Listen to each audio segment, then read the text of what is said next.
Estudo para concurso de História, conteúdo para História, sobre o golpe de 1930. Já concluímos. Ponto aqui nessa questão é um discurso de Oswaldo Aranha, golpe do governo de 1930 e o governo provisório. Leia um discurso de Oswaldo Aranha. A Revolução de Outubro articulou-se conosco. A Revolução de Outubro articulou-se conosco. Venceu com o nosso sangue, revigorou-se com o nosso idealismo, armou-se com a força dos nossos estados, mas ela nem nasceu da Aliança Liberal, nem do heroísmo de Copacabana, nem da audácia dos cruzadores da nosso sertão. Ela não é militar, nem civil, e é ela mesma. Não tem dono, nem senhores, nem chefes. Suas origens são longínquas e obscuras, vem do passado que violou as leis econômicas e sociais, e os seus destinos perdem-se num futuro cujo mistério ultrapassa o estado atual dos nossos conhecimentos. Que poético e estranho, não entendi nada. Bom, o que o Oswaldo Aranha estava falando disso aí? Ele está falando da Revolução de 30. Depois aparece aqui uma imagem abaixo de um carinha segurando um carinha, quer dizer, tem um carinha com chapéu tipo vaqueiro lá, daí ele tem um teco de gritar, tem botas, ou seja, ele parece tipo um cara do sertão ou um militar, sei lá. E daí ele está segurando uma pessoinha. A pessoinha representa uma outra pessoa, treco. Daí tem um cara atrás dele que ele está com uma roupa como se fosse de marinha, com uma bandeira que parece a de São Paulo. Mas eu não sei o que ela quer representar aqui, eu não sei qual bandeira é de verdade, porque não tem contexto. E aqui tem as frases abaixo a ditadura.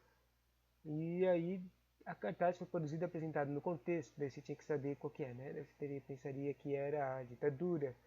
Daí você tinha que achar anunciado que fala da ditadura.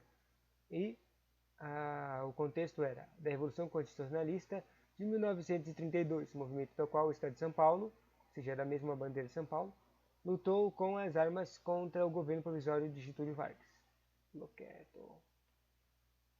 Assinale, dentre as proposições abaixo, aquela que relaciona-se às características descritas ao Estado Novo. Opa, essa aqui não está com resposta. O que eu fiz? Ah, entendi. Eu cliquei para ir na questão que não tinha respondido. Próxima questão. Observe o quadro O Lavador de Café pintado por Cândido Portinari em 1934, na época da ditadura, certo? Final também. Daí, a pintura traz informações sobre a história do Brasil, ao mesmo tempo em que exprime uma perspectiva social, apresentando as disputas políticas dos anos 30 do século passado. Daí eu vou dar uma aumentada na imagem. Nada incrível, só tem imagens de tipo de lavração. Não tem alguma coisa escondida aqui não. Mas o que essa imagem distribui nessas disputas políticas?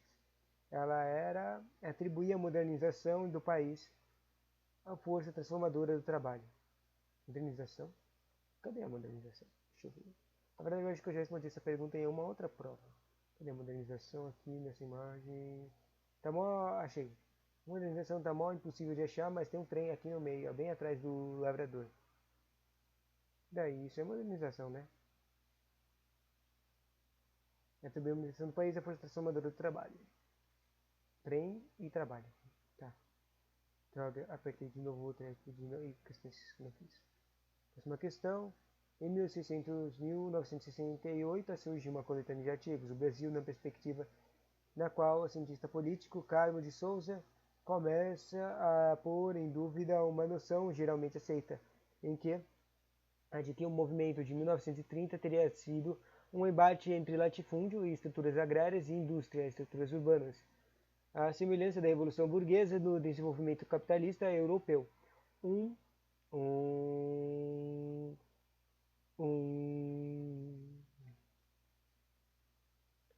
capítulo de Boris Fausto sobre a Revolução de 1930 discute a interpretação dessa revolução pensando-as dentro da dinâmica própria do movimento e de suas contradições. Este autor endossa a explicação de Francisco Welfort sobre um estado de compromisso criado depois de 1930 que perduraria por toda a década. A categoria de estado de compromisso significa que, ou seja, essa coisa que explicou aqui, está chamado de estado de compromisso, tem que saber o que ela é.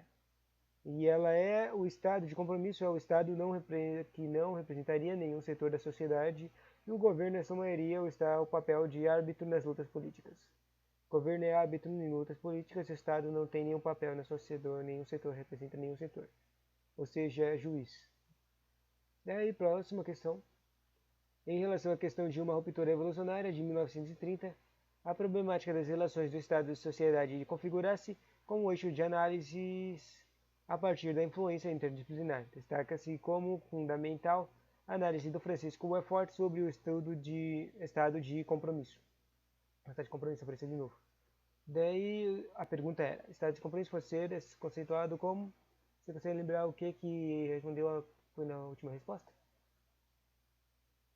Estado de compromisso era um treco que o cara estava meio neutro, o governo era um juiz também. A resposta era a condição de qual nenhum dos grupos participantes pode oferecer exclusivamente ao Estado as bases de sua legitimidade, né? Ou seja, neutralidade, entendi. Assinale a alternativa que completa corretamente uma lacuna. A lacuna era o lacuna se definiu como uma doutrina nacionalista, ou seja, tem uma doutrina aqui, eu tenho que entender, saber o nome dela. A explicação é a doutrina nacionalista cujo conteúdo era mais cultural do que econômico. Sem dúvida combatia, mais extra ainda, sem dúvida combatia o capitalismo financeiro e pretendia estabelecer o controle do Estado sobre a economia, mas sua ênfase maior encontrava na tomada de consciência do valor espiritual da nação, acentuando em princípios unificadores. Unificadores, Deus, Pátria e Família, era o lema do movimento. Qual era essa doutrina nacionalista? Ela se chamava integralismo, né? Deus, Pátria, Família, capitalismo financeiro que estabelece controle do Estado, capitalismo para controle do Estado, economia, certo? E Deus, Pátria e Família era o lema, então isso era integralismo. Eu não tinha a menor ideia, nunca conheci isso aqui. Próximo conteúdo, a conjuntura política que se estende da chegada de Getúlio Vargas ao poder em 1930 até 1932, com a ocorrência da chamada Revolução Constitucionalista de São Paulo, foi marcada por grande tensão sobre esse período e sobre os atores mais decisivos. É correto afirmar o quê? A questão dizia isso. É correto afirmar sobre a grande tensão e o período sobre os atores mais decisivos. Um dos atores mais decisivos foi o governo nascido da Revolução de 1930, que ia centralizar as decisões a respeito da política cafeeira, retirando-as do âmbito do governo estadual de São Paulo. Centralizar as decisões e retirando a política cafeeira do estado de São Paulo. Interessante. Aqui tem uma questão sobre como essa evolução sobre uma pessoa aqui. Você tinha que saber o nome dessa pessoa. Assinale o nome de um coronel. Coronel, enquanto ocupava a função de comandante-geral da Força Pública de São Paulo. Morreu durante a demonstração de um morteiro criado para ser utilizado em batalha de revolução constitucionalista de 1932. Esse cara se chamava Júlio Prestes. Já ouvi falar dele. Não sei o que ele fez importante não, tá? Outra questão, de certo e errado. Julgue o que tem a seguir relativo ao processo de independência do Brasil e aos períodos como os períodos imperial e republicano da história brasileira. A denominada Revolução de 1930 resulta em uma série de rebeliões de jovens oficiais do exército que se opunham ao poder oligárquico da Primeira República e pretendiam moralizar a demonstração da República. Está certo ou errado essa Revolução de 1930? Voltando aqui, jovens oficiais do exército que se opunham ao poder oligárquico. Certo ou errado? Está certo, tá? Próximo ponto, aqui é sobre mais tarde. Observe abaixo responda a questão. Ela é sobre o papel de Vargas em 1930. É uma imagem meio confusa que eu nunca tinha visto antes. Mas ela tem tem umas frasezinhas aqui. Ou seja, tem duas pessoas aqui, uma que se chama Zé e uma que é o Getúlio. Claro que eu não tenho a menor ideia da imagem do que é a rosto do Getúlio, não sei qual desse cara é o Getúlio. Eles estão numa árvore, uma pessoa está na gangorra e o outro está olhando. E atrás deles tem como uma cidadezinha. Então vamos ver. Zé, não tem medo de cair? Exia. Ou seja, o cara tá falando, o Zé é o carinha que tá chapéu, assim, com o chapéu, falando pro carinha que tá na gangorra. Ou seja, o Getúlio é o cara na gangorra. E daí o Getúlio diz, absolutamente, estou garantido pelas duas fortes correntes. Tá aí duas correntes, né, de uma gangorra. Ou seja, se você pensar no contexto, quer dizer que o Zé é um cara que representa, você não está com medo de cair? Cair, tipo, do presidente, seja presidente ou da ditadura. E daí o Getúlio, que era um cara da ditadura, ele, o papel de Vargas, Getúlio Vargas, ele fala, absolutamente, mas só que eu não consigo entender se ele está falando que eu sou com medo de cair, ou se eu não tenho medo de cair. Ah não, na verdade, se você pensa mais que ele está respondendo uma pergunta de não tem medo de cair, ele fala, eu não tenho medo, absolutamente não tenho medo de cair. Porque ele fala, estou garantido pelas duas fontes correntes. Correntes está em aspas, ou seja, ele tem duas coisas que eram representadas na ditadura que deixavam ele forte para continuar lá. Vamos ver agora a pergunta. Na charge de acima, Getúlio Vargas afirmava estar seguro do poder em 1930. A sátira nasceu em um movimento especial da história do Brasil. Sobre este movimento político em 1934, é correto afirmar o que? O golpe, certo? O que é correto afirmar? A questão dizia, o enunciado certo era, ocorreu em São Paulo. Eu não sabia disso. O golpe foi em São Paulo? Interessante, né? O golpe foi em São Paulo em 1932, uma revolução constitucionalista, o que fez com que Vargas perdesse parte de seu apoio político. Todavia, em 1934, Vargas havia recomposto suas alianças políticas e oligárquicas, o que garantiu o poder novamente. Ou seja, ele tinha correntes políticas. Interessante. A próxima questão dizia sobre a causa revolucionária. A causa revolucionária viveu outro duro revés em 30 de maio de 1930, do golpe, né? Quando Luiz Carlos Prestes, esse não era aquele coronel que falou lá? Vamos lá. Quando Luiz Carlos Prestes surpreendeu todo o país ao lançar um manifesto em que proclamava seu novo crédito político. Segundo o documento, apenas uma revolução radical, agrária e anti-imperialista, apoiada pelas massas trabalhadoras das cidades e dos sertões, seria capaz de libertar o Brasil dos coronéis, dos donos de terra e dos poliqueiros e dos banqueiros anglo-americanos, promovendo a verdadeira independência nacional, por meio de confisco da latifúndios e do controle de empresas estrangeiras. Por meio de confisco de latifúndios, isso aí é importante. A Revolução Brasileira não pode ser, daí esse cara disse aqui, a Revolução Brasileira não pode ser feita com o programa anônimo da Aliança Liberal, dizia Prestes, no Celebre Manifesto. Daí o trecho, a pergunta era, o trecho apresenta. Esse trecho aqui, que eu não sei se está falando do texto, ou esse trecho aqui de Revolução Brasileira não poderia ser feito programa anônimo.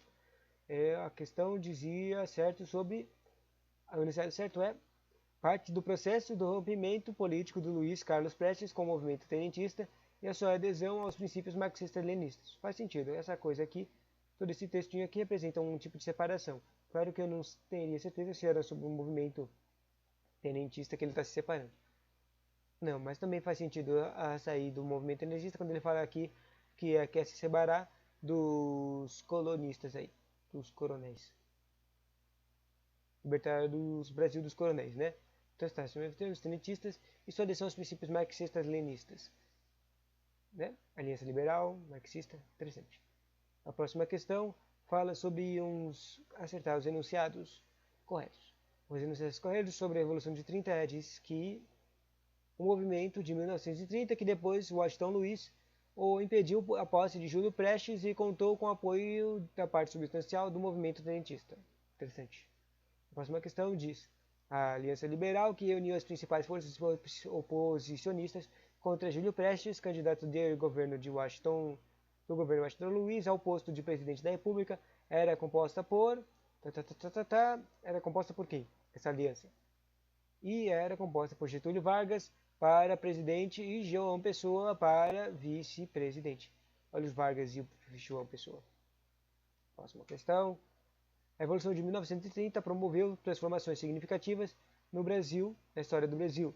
Sobre a Revolução de 1930, pode-se afirmar corretamente o quê?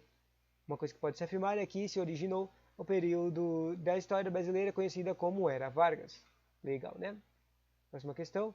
Só que era uma questão que você tinha que encontrar a resposta incorreta. Nas primeiras décadas do século XX, ou seja, 1930, né? 1920, 1910. Diz assim: algumas batalhas foram aprendidas em nome da luta pela democracia dentro do território brasileiro. A representação essa narrativa é incorreta. A questão fala a incorreta. Vamos tentar identificar qual é o erro. Aqui, ó. Revolução de 1924 ocorrida em São Paulo. Também é conhecida como Revolução Esquecida e foi a tentativa comunista de derrubar o poder e instaurar um regime socialista sob o comando de Luiz Carlos Prestes. Essa aqui eu não estou entendendo. Primeiro eu pensaria que a revolução aqui que está falando tá errada, aqui o ano. Ela está falando da revolução de 1934. Eu não conheço nenhuma, eu não sei, eu não aprendi de nenhuma revolução de 1924. Uma tentativa comunista, isso aqui existiu mesmo? E o comando de Júlio Carlos Prestes, eu não lembro do Júlio Carlos Prestes, ele apareceu nas outras questões. Então ele está num tipo de revolução de esquerdista, né?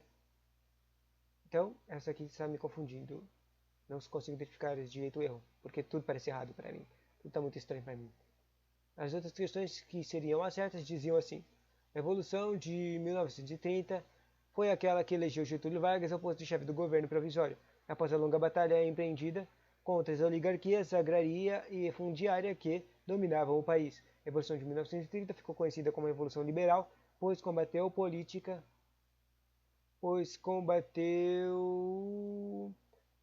do café, né? Apareceu isso em outras questões também, com leite que imperava no país sob o comando dos plantadores de café e criadores de gado dos estados de Minas Gerais e de São Paulo.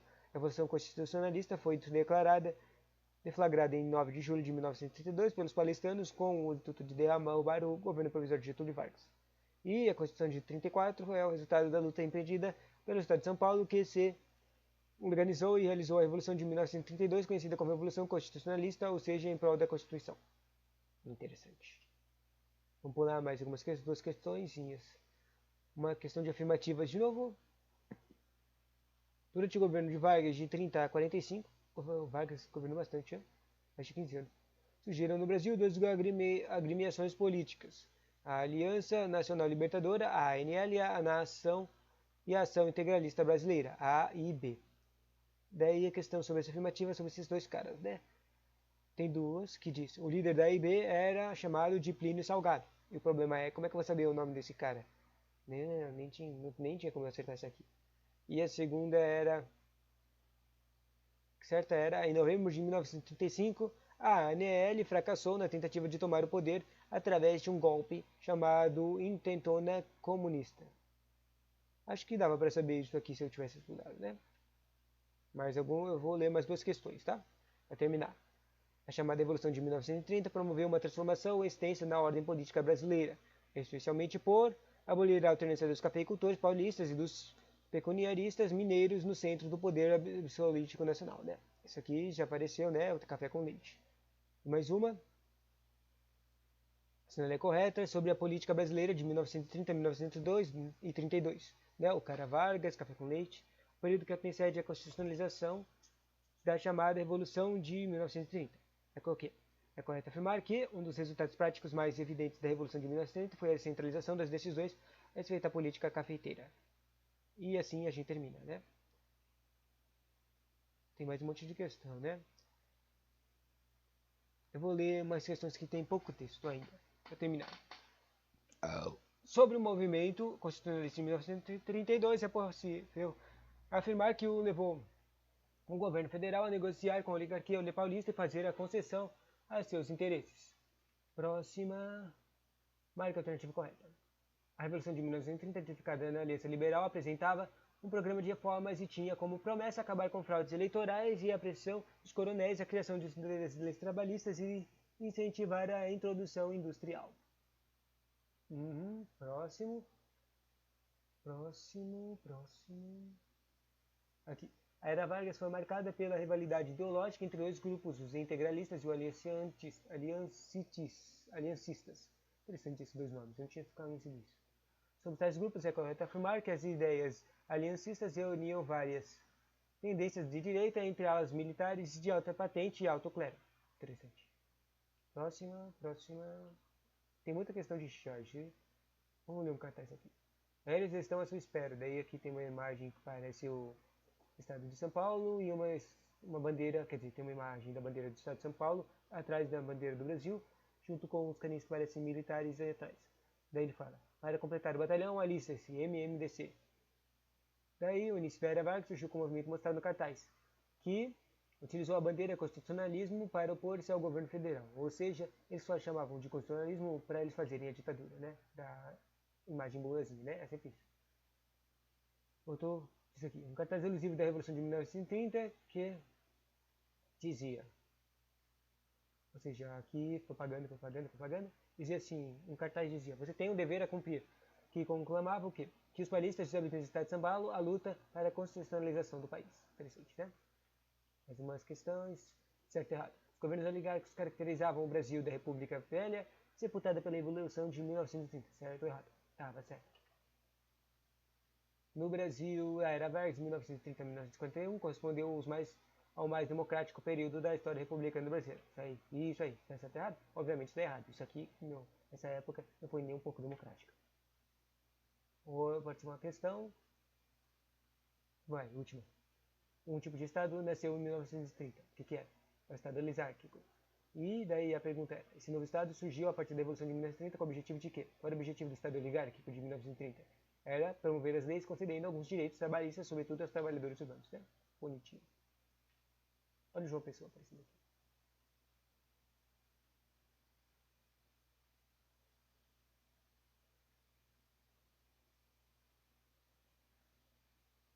Tchauzinho. Se lembra que era conteúdo sobre o golpe de 1930 e o governo provisório.